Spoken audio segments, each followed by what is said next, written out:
Hi అందరికి. అసలు ఏంటండి, లాస్ట్ టైం ఒకటి అన్నారు, ఇప్పుడు ఒకటి అంటున్నారు. ఈ యూకే ఐలా ట్విస్ట్ ఏందో నాకైతే అస్సలు అర్థం కావట్లేదు. షాకులు, జలకులు, ట్విస్టులు, దెబ్బ మీద దెబ్బ. ఎవ్రీ సింగిల్ రీల్ ఒక న్యూ రూల్, ఒక న్యూ అప్డేట్ అయితే వస్తుంది. But hold on, let me make it super simple for you. గుర్తుంది కదా, home secretary Shabana Mahmood ILR time ని 5 years నుంచి 10 years కి డెవలప్ చేయాలి అనుకున్నారు.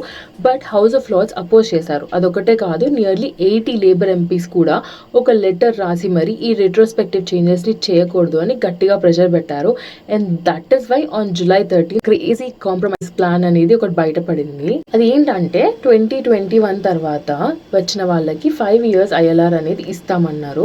5 years ఆఫ్ ఐఎల్ఆర్ వస్తుంది, కానీ నెక్స్ట్ 3 to 4 years వరకు ఎలాంటి public benefits like universal credit, housing benefits ఇలాంటివి క్లెయిమ్ చేయడానికి లేదు అని ఒక అప్డేట్ ఇచ్చారు. సో బేసికలీ ఐఎల్ఆర్ ఇస్తాం కానీ బెనిఫిట్స్ అయితే ఇవ్వం అన్నట్టు ఉందన్నమాట. మరి కొత్తగా వచ్చే వాళ్ళ సంగతి ఏంటి అంటే, వాళ్ళకైతే ఈ 10 years రూల్ కంపల్సరీ అప్లికబుల్ అవ్వాలి అని అయితే అన్నారు. సో ఈ లాజిక్ వెనకాల ఉన్న అర్థం ఏంటంటే, ఎగ్జిస్టింగ్ గా ఎవరైతే వర్క్ చేస్తున్నారో అండ్ ఐఎల్ఆర్ మీద ఉన్నారో వాళ్ళకైతే ఐఎల్ఆర్ ఇస్తారు 5 years కి, బట్ ఎలాంటి బెనిఫిట్స్ అయితే ఇవ్వరు. బట్ ఎగ్జిస్టింగ్ కాకుండా ఇప్పుడు కొత్తగా వచ్చే వాళ్ళు ఉంటారు కదా, వాళ్ళకైతే ఖచ్చితంగా 10 years చేయాలి అన్నారు. దీనికి షబానా మహమూద్ కూడా అగ్రీ చేసింది అన్నట్టు ఒక వార్త వినిపిస్తుంది. బట్ అది ఎంతవరకు నిజమో కాదో నాకైతే తెలియదు. మీకేం అనిపిస్తుంది? Is this fair or unfair? Comment below and share this to your friends and family in the UK. Don't forget to follow Shru Speaks for more genuine updates.